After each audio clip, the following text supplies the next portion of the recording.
what shook out. It was the first game they have played in OKC as teammates since Game 2 of the 2012 Finals. There they are. So let's maybe flash it back to the last time they were there. It was June 14th, 2012. A young Durant taking on LeBron James in the Miami Heat. James Harden, he had 21 points off the bench. Durant scored a team-high 32. It wasn't quite enough. The Thunder lost that game, but it's fun to look back at like a light beard there. Yeah. Also, they were booed during starting lineups. We need to stop that. Kevin Durant still thinks fondly back on his time in OKC. When James got traded, I didn't know what the future would hold, and for us to come back around, be on the same team as we got older is pretty sweet. And we helped build this thing, so it's good to come in here and see what it is today. Yeah, that's kind of cool, right? So let's go to the game. It's fourth quarter. Nets are up by 16. James Harden, he drives to the hoop, finishes this tough shot. Strong move from Harden. He finished with 16 points and 13 assists. Started to find his groove a little bit here. So it's a 10-point game under 6 minutes left. Durant, look at this. He comes off one leg. I mean, that's just light work for Kevin Durant. He had a game-high 33 points, and the Nets won it 120-96.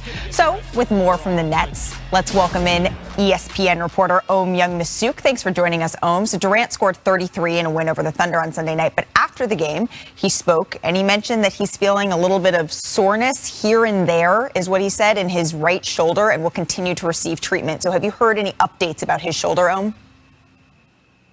Malika, the Nets are off today, but I would expect Durant to get treatment, as he says he's been getting daily. This is something to keep an eye on. It really, you can't tell that it's really affected him because he scored, I think, 30 points in 7 of his games. He is off to a start in which in all 14 of his games, he has scored 20 or more points. That's the second longest streak for a player 33 or older, other behind Karl Malone. So, this is the first time I noticed this shoulder injury was in the fourth quarter against Orlando. Kevin Durant was sitting on the bench and he had his shoulder wrapped. And I thought that was interesting because they didn't need him in that game. It was a blowout, but yet he had it on there. And so anytime a superstar like that has his shoulder wrapped, it's always kind of a concern. You're watching that. There were times last night where he kind of like was touching his shoulder, massaging it a little bit. He says it didn't get in the way all that much, but yet something to watch. Steve Nash says, look, he called it a tweak.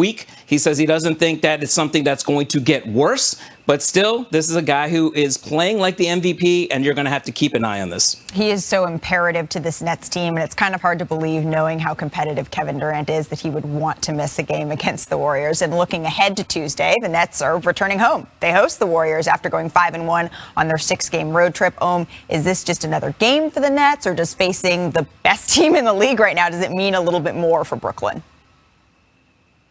Durant says this is just another game. It's only 15 games in the season for the Nets. But look, he also said that he understands the Warriors are playing like the best team in the league. James Harden knows how well Steph Curry is. He's an MVP candidate right now. The Nets are playing great basketball, but they're not playing their best basketball. They won 8 of their last 9, but at times they kind of look bored playing against inferior opponents. This is a test for them, possibly their biggest test since facing Milwaukee in the season opener, where they're playing a team that is on their level. And I think they will have the Warriors will have the Nets' full attention at Barclays Center. I know Kevin Durant said that he doesn't necessarily see this as a finals preview. Like you said, we're only a handful of games into the season, but it's going to be fun.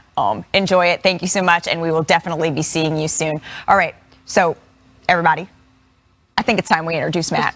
Let's do the top of the top. Let's take it to the big screen and do the best plays from around the weekend. So what we do here is we just take a look at what stood out. What's at the top? What's the tippy top, the best? And we'll see at the end which one you like. So she throws the alley-oop, you dunk it. Exactly. Can you do that? Can I stretch? All right, yeah, there you go. Get nice and warm. All right, first up, we got the top no look. We got 2 contenders. First, it's Steph Curry. Incredible. He saw him, though.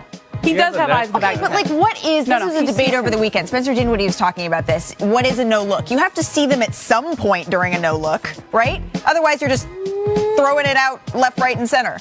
He saw him right there. You can see it out of the corner of his eye. Sometimes you just sense them. Sometimes you just sense them. That's like, I sent you guys over there and I just throw it up. All right, Marcus Smart. Oh! Okay, that might have been a true no look. What do you think, Matt? This is beautiful. I mean, as good as Steph's pass was, I think this one was a little bit better.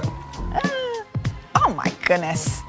Yeah, all right, I stand corrected. All right, top nutmeg. There is no nutmeg that can top this nutmeg because Chris Paul's nutmeg was the best tippy top What? Oh, no. I mean, Doing it to the rookie. Come on, you got to welcome him to the league. Throw That's him in the fire. disrespectful. Best way to do is throw him in the fire. Look, letting Chris Paul, who's number 5 all time in steals, he had 7 steals last night, play against the most turnover-prone team in the league. It was like a crime. Like, But oh, it shouldn't be allowed.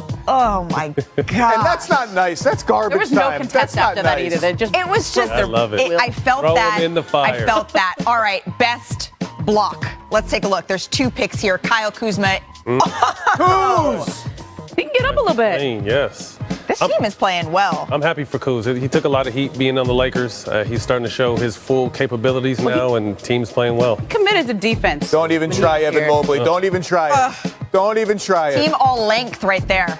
This kid's special, man. Special. We got a chance to see him at USC a lot before he jumped into the league, but he's definitely living up to the hype. Cleveland is doing some things too, taking some numbers, and it's been impressive. Evan Mobley is not to be messed around with. All right, top windmill. Matt Dorrance, get to the hoop right now. No, just kidding. All right, let's take a look. We had 2 in the same game, by the way.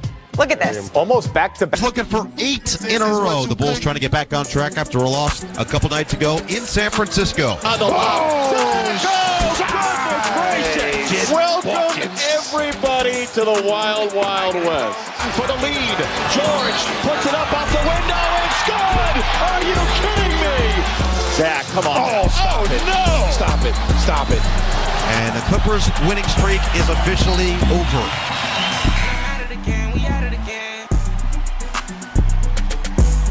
The Compton native and former UCLA player got it done yesterday. DeMar DeRozan and Zach LaVine combined for 64 points on 53% shooting, while the rest of the team chipped in 36. This ties their most combined points as teammates. They also scored 64 earlier this month at Philly. Here was DeRozan after the game talking about playing in LA for the first time since his father, Frank, died in February.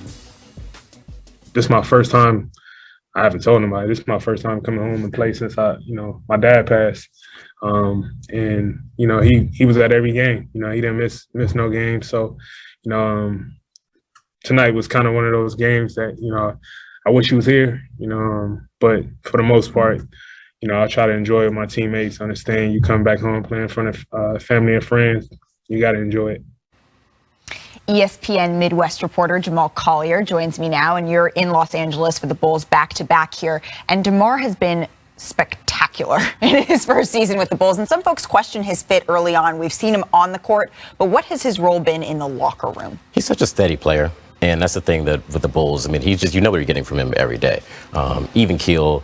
It's been through the wars of a season, been through wars of the playoffs, and I think that was what stood out to me in that game last night. You just saw him really demonstrative on the court and really sort of soaking in some of those big baskets late, and I think that that was just very telling. And I think that is helpful for Zach, a guy who has had so much on him and so much on his plate all the time to carry this Bulls offense in the past few years. To have another guy to be able to sort of share the load with Zach has not been on. So DeMar's just been huge for this team in a lot of different ways, and he's been through it. So even this hot start, he's very much just like, all right, guys, calm down. It's only been a few games so far. And that impact is very much needed, especially because the Bulls, like so many other teams, are dealing with injuries. They're dealing with illness. Nikola Vucevic is out with COVID. Yep. Kobe White had shoulder surgery before the season. But what's the latest on both players? Yeah, and even you mentioned Patrick Williams as well, who is maybe lost for the season with a wrist injury. Vooch is feeling some symptoms. Remember the Bulls played Philly twice, and they've got a bunch of players with COVID. Vooch was guarding Embiid directly, so he's probably not going to be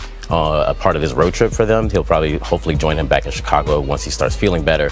But Kobe White, it's good news for the Bulls, is going to be back for this game against the Lakers tonight. The Bulls are, I think, bottom 3 in bench scoring right now, so they really need a jolt there, somebody who can come off the bench and just be a spark and just like a microwave option for them. So I think that's going to be a huge benefit for them. But